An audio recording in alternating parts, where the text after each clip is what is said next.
नमस्कार दोस्तों, स्वागत है आप सभी का हमारे यूट्यूब चैनल इसके रियल लाइफ में। दोस्तों, जैसा कि हमने पिछली क्लास में चैप्टर 1 से चैप्टर 3 तक कंप्लीट कर लिया है। आज हम चैप्टर नंबर 4 को पढ़ने की शुरुआत करेंगे।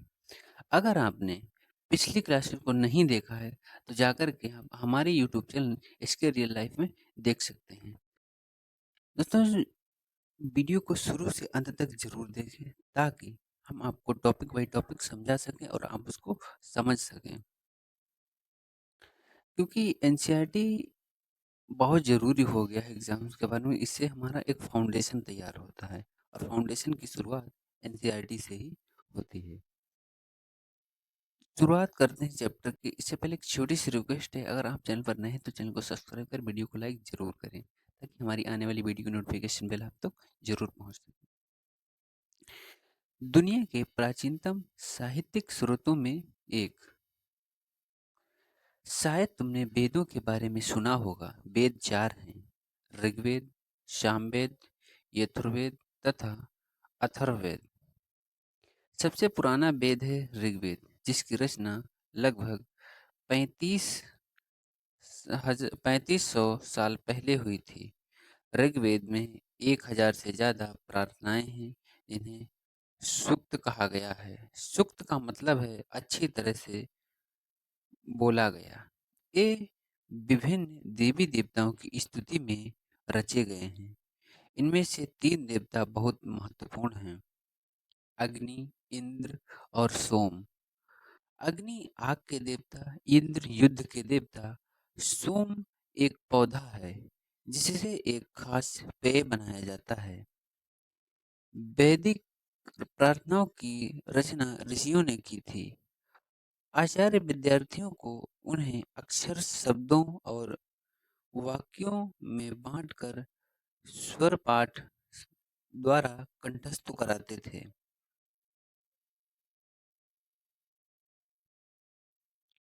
अधिकांश सूक्तों के रचयिता सीखने और सिखाने वाले पुरुष थे। कुछ प्रार्थनाओं की रचना महिलाओं ने की थी।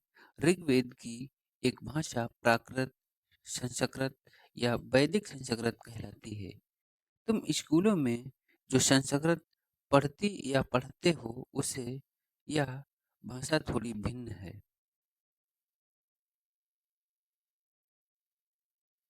हम हम जिन किताबों को पढ़ते हैं वे लिखी और छपी हैं।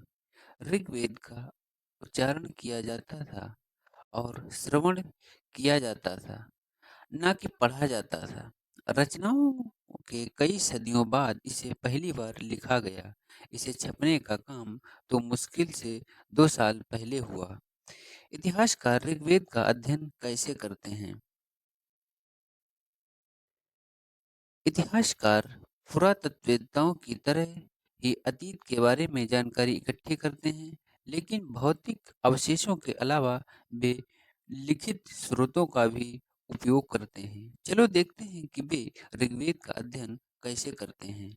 ऋग्वेद के कुछ सूक्त वार्तालाप के रूप में हैं। विश्वामित्र नामक ऋषि और देवियों के रूप में पूजित दो नदियों ब्यास और सतलुज के बीच यह संवाद एक ऐसी सूक्त का अंश है।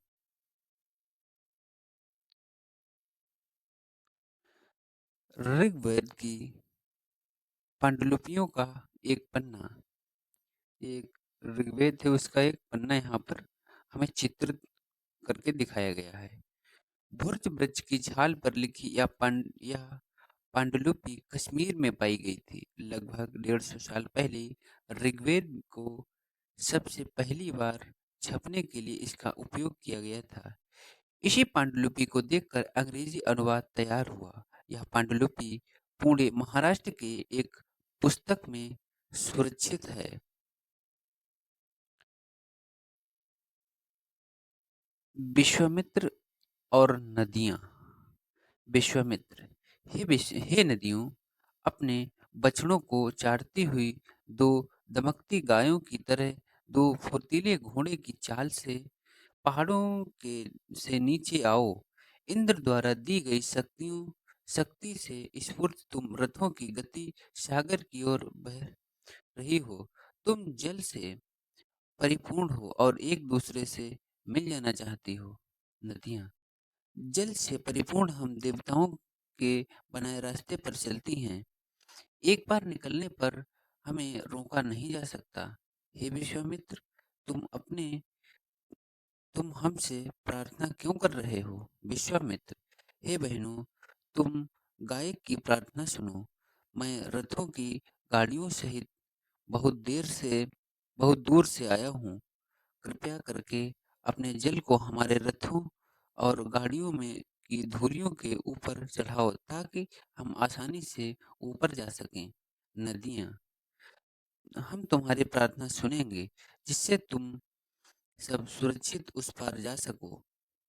इतिहासकार यह बताते हैं कि यह प्रार्थना उस क्षेत्र में रची गई होगी जहाँ ये नदियाँ बहती हैं। वे यह भी सुझाते हैं कि जिस समाज में ऋषि रहते थे वहाँ घोड़े और गायों को बहुत महत्व दिया जाता था। इसलिए नदियों की तुलना घोड़े और गायों से की गई है।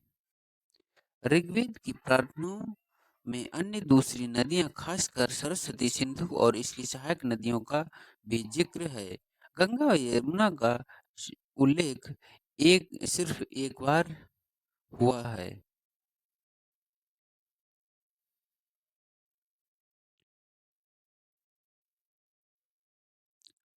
मवेशी, घोड़े और रथ। ऋग्वेद में मवेशियों, बच्चों, खासकर पुत्रों और घोड़ों की प्राप्ति के लिए अनेक प्रार्थनाएं हैं। घोड़ों को लड़ाई में रथ खींचने के लिए काम में लाया जाता था। इन लड़ाइयों में मवेशी जीत कर लाए जाते थे। लड़ाइयाँ ये वैसे जमीन के लिए भी लड़ी जाती थी जहाँ अच्छे चारागाह हों या जहाँ पर जो जैसी जल्दी तैयार होने वाली फसलों को उपजाया जा सके।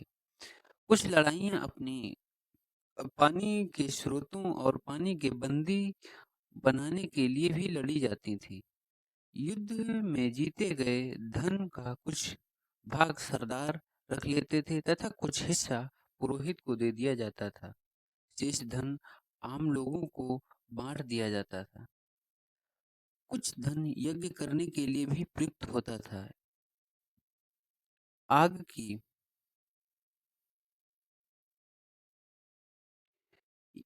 यज्ञ की आग में आहुति दी जाती थी। ये आहुतियाँ देवी देवताओं को दी जाती थी। घी, अनाज और कभी-कभी जानवरों की भी आहुति दी जाती थी। अधिकांश पुरुष इन युद्धों में भाग लेते थे। कोई स्थायी सेना नहीं होती, लेकिन लोग सभाओं में मिलते-जुलते थे और युद्ध व शांति के विषय में सलाह मशविरा करते थे। वहाँ ये ऐसे लोग को अपना सरदार चुनते थे जो बहादुर और कुशल योद्धा हो।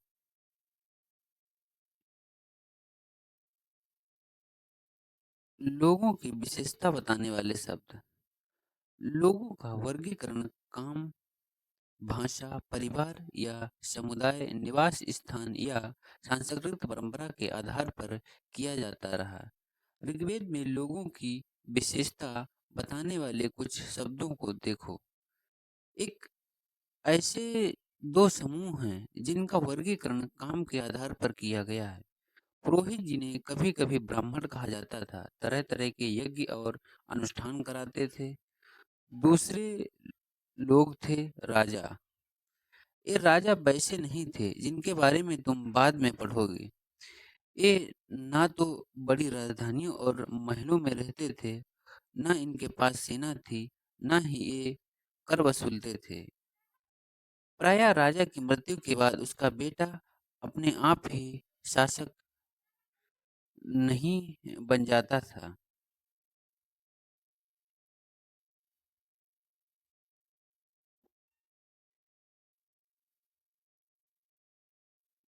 जनता या पूरे समुदाय के लिए दो शब्दों का इस्तेमाल होता था। एक था जन, जिसका प्रयोग हिंदी व अन्य भाषाओं में आज भी होता है। दूसरा था विश्व, जिससे वैश्य शब्द निकला है। इस विषय पर तुम अध्याय 5 में विस्तार से पढ़ोगे। ऋग्वेद में विश्व और जनों के नाम मिलते हैं, इसलिए हमें पुरु जन या विश्व भरत जन या विश्व यदुजन या विश्व जैसे कई उल्लेख मिलते हैं। जिन लोगों ने इन प्रार्थनाओं की रचना की है, वे कभी-कभी खुद को आर्य कहते थे तथा अपने विरोधियों को दास या दस्यु कहते थे। दस्यु वे लोग थे जो यज्ञ नहीं करते थे और शायद दूसरी भाषा बोलते थे। बाद में के समय में दास शब्द का मतलब गुलाम हो गया। दास शब्द दास वे स्त्री और पुरुष होते थे जिन्हें युद्ध में बंदी बनाया जाता था। उन्हें उनके मालिक की जायदाद माना जाता था। जो कभी काम मालिक चाहते थे जो भी काम मालिक चाहते थे, उन्हें वह सब करना पड़ता था।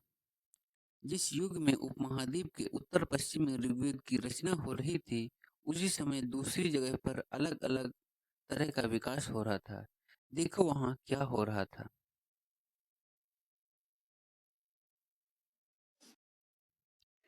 अगले पृष्ठ के चित्रों को देखो।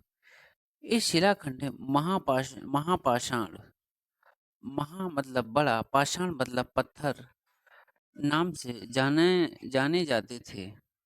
ये पत्थर दफन करने की जगह पर लोगों द्वारा बड़े करीने के लगाए गए थे।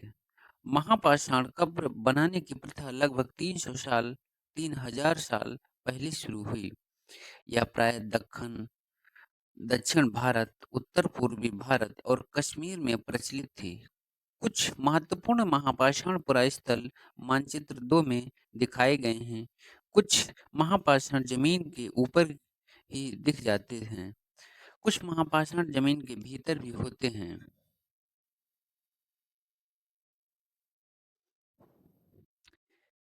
कई बार पुराविदों ने को गोलाकार सजाए हुए पत्थर मिलते हैं। कई बार अकेला खड़ा हुआ पत्थर मिलता है।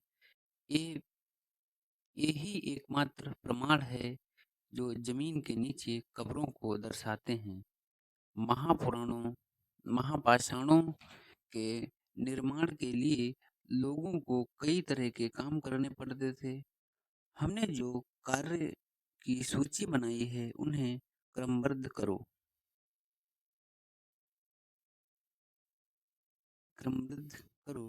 गड्ढे खोदना, शिलाखंडों को ढोकर लाना, बड़े पत्थरों को तराशना और मरे हुए को दफनाना। इन सब कब्रों में कुछ समानताएं हैं। सामान्यतः मृतकों को खास किस्म की मिट्टी के बर्तनों के साथ दफनाया जाता था, जिन्हें काले लाल मिट्टी के बर्तनों के नाम से जाना जाता है। उनके साथ ही मिले हैं लोहे के औजार और हथियार, घोड़े के कंकाल और सामान तथा पत्थर और सोने के गहने।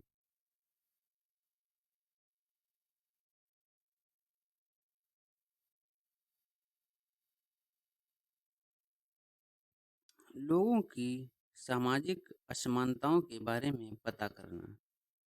पुराविदों पुराविदों यह मानते हैं कि कंकाल के साथ पाई गई चीजें मरे हुए व्यक्ति की ही होंगी। कभी-कभी एक कब्र की तुलना में दूसरी कब्र में ज्यादा चीजें मिलती हैं।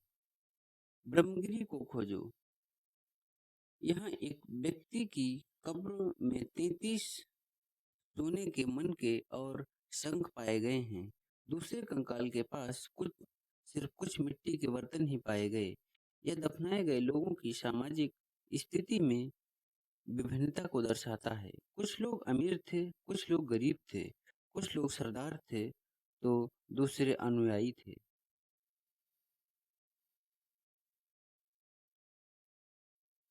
क्या कुछ कब्रगाहें खास परिवारों के लिए थी? कभी-कभी महापाषाणों में एक से अधिक कंकाल मिले हैं। वे यह दर्शाते हैं कि शायद एक ही परिवार के लोग को एक ही स्थान पर अलग-अलग समय पर दफनाया गया था। बाद में मरने वाले लोगों को पोर्ट होल के रास्ते कब्रों में लाकर दफनाया जाता था।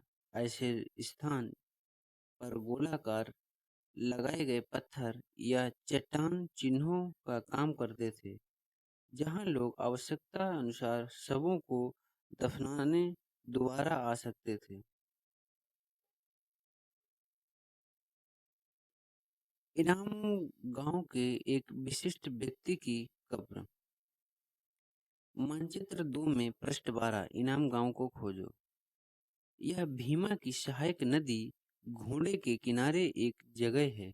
इस जगह पर 3600 से 2700 साल पहले लोग रहते थे। यहाँ वयस्क लोगों को प्राय गड्ढे में सीधा लिटा कर दफनाया जाता था। उनका सिर उत्तर की ओर होता था। कई बार उन्हें घर के अंदर ही दफनाया जाता था। ऐसे बर्तन जिसमें शायद खाना और पानी हो, दफनाए गए शवों के पास रख दिए जाते थे। एक आदमी को 5 कमरे वाले मकान के आंगन में 4 पैरों वाले मिट्टी के एक घोड़े एक बड़े से संदूक में दफनाया गया था। बस्ती के बीच में बसा यह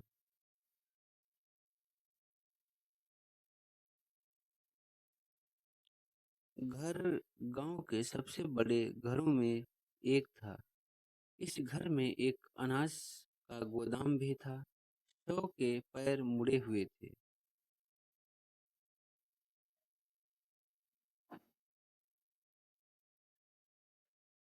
क्या कंकाल में हमें कंकाल के अध्ययन क्या बताते हैं हमें कंकाल के अध्ययन?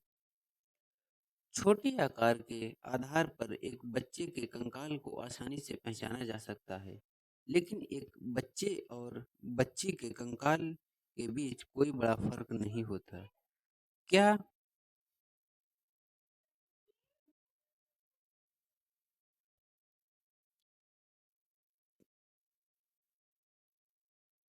क्या हम यह पता लगा सकते हैं कि कंकाल किसी पुरुष या स्त्री का? कभी-कभी लोग कंकाल के साथ मिले सामानों के आधार पर इसका अंदाजा लगाते हैं। उदाहरण के लिए, यदि कंकाल के साथ गहने मिले, तो कई बार उसे महिला का कंकाल मान लिया जाता है। लेकिन ऐसी समझ के साथ समस्याएं हैं। अक्सर पुरुष भी आभूषण पहनते थे। कंकाल का लिंग पहचानने का बेहतर तरीका उनकी हड्डियों की जांच है। चूंकि महिलाएं बच्चों को जन्म देती थी, इसलिए उनका कटी प्रवेश या कूल्हा पुरुषों से ज़्यादा बड़ा होता है। ये समझ कंकालों के आधुनिक अध्ययन पर आधारित है।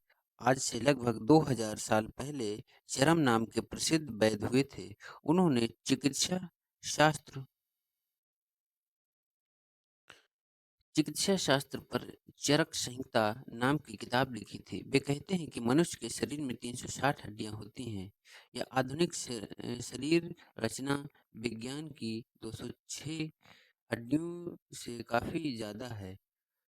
संभवतः चरम के अपनी गिनती में दांत हड्डियों के जोड़ और कार्टिलेज को जोड़कर यह संख्या बताई थी। इनाम गांव के लोगों के काम धंधे। इनाम गांव में पुराविदों को गेहूं और जौ, चावल, बाजरा, मटर और तिल के बीज मिले हैं। कई जानवरों की हड्डियां मिली हैं। कई हड्डियों पर काटने के निशान से अंदाजा होता है कि लोग इन्हें खाते होंगे। गाय, बैल, भैंस, बकरी, भेड़, कुत्ता, घोड़ा, गधा, सुअर, सांभर, चितकबरा, हिरण, कृष्णमृग, खरहा, नेवला, चिड़िया, घड़ियाल, कछुआ, केकड़ा और मछली की हड्डियां भी पाई गई हैं। ऐसे साक्ष्य मिले हैं कि बेर, आंवला, जामुन, खजूर और कई तरह की रसभरियां एकत्र की जाती थी। इस चैप्टर को हम यहीं पर समाप्त करते हैं। आगे आने वाले क्लास में हम आपको चैप्टर नंबर 5 के बारे में डिटेल में बताएंगे। तब तक के लिए बने रहिए आप हमारे चैनल पर और देखते रहिए इसके रियल लाइफ। धन्यवाद।